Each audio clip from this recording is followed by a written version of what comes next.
we have designed three possible configurations: double duplex, multiplex, and cottage court. We will go first with the cottage court design. Some people consider this option the best one since each unit has its own building, providing more privacy compared to a duplex or multiplex where each unit is separated by 5 separation walls.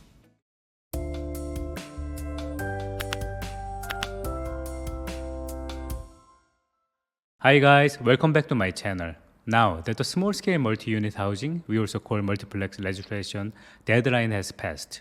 Some cities were able to meet their adaptation deadline, while others requested an extension due to utility issues.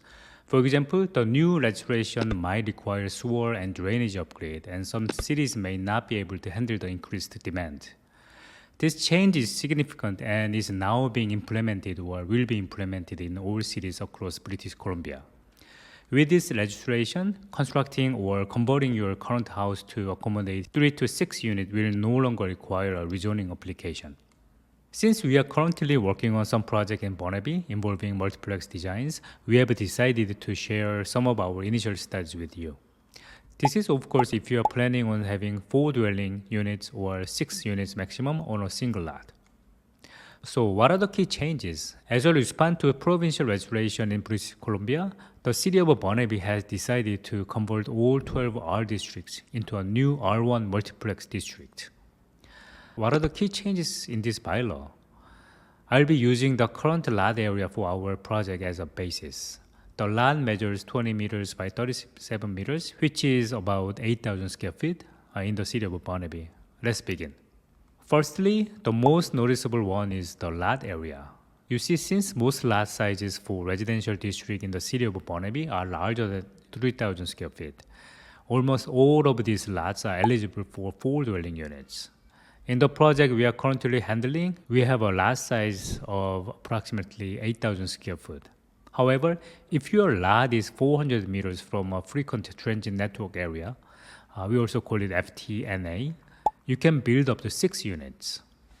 I know some of you may be wondering what an FTNA is. Basically, it's a bus stop area that serves at least one bus route and is scheduled every 15 minutes. Second is the floor area ratio. In the past, floor area ratio has been a huge factor in determining the shape or volume of the structure. With the new multiplex updates for the city of Burnaby, the floor area ratio has now been removed. House size and allowable buildable area will depend on the allowable setback, building height, and lot coverage.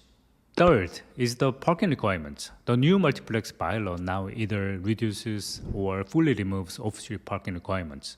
For example, lots near FTNA have their parking requirements fully removed. While it is great that parking requirements can be removed in some areas, we still feel the need to add a parking slot for each dwelling unit to provide more comfort to the users. In our project, we have decided to provide at least 1 parking slot for each dwelling unit. Fourth is the universal building height. The new legislation now imposes a universal maximum height of 12 meters per structure. Unlike before when different districts had varying building height limits, which could be quite confusing. We have decided to make full use of the maximum height allowed by the city. This provides more ceiling height and greater comfort for the users. Fifth is the housing forms.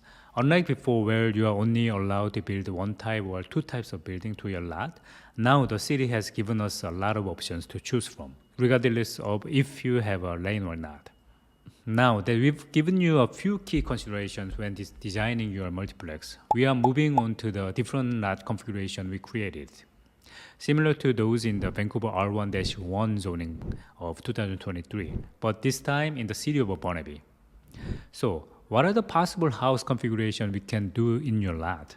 There are many options: a single family dwelling with a secondary suite or laneway home, duplex housing, cottage court, multiplex, or row housing.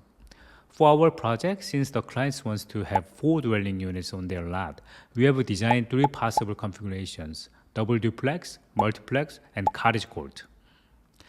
We will go first with the cottage court design. Some people consider this option the best one since each unit has its own building, providing more privacy compared to a duplex or multiplex where each unit is separated by 5 separation walls.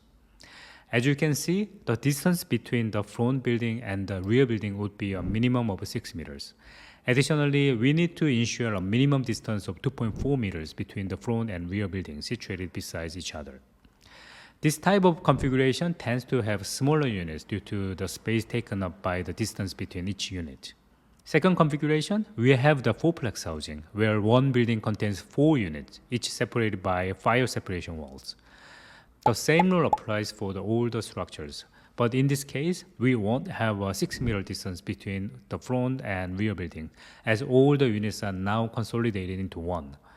This type of configuration creates large open space on your lot and also larger units. Last configuration, we have the double duplex, where there is 2 principal units in one lot, the front principal building and rear building. Each building is separated by a 6-meter distance. This type of configuration is a balance between the cottage court design and multiplex design. We are working on another multiplex project in Burnaby. For that one, we are designing 2 duplexes with our lane access. We might share some of floor plans later.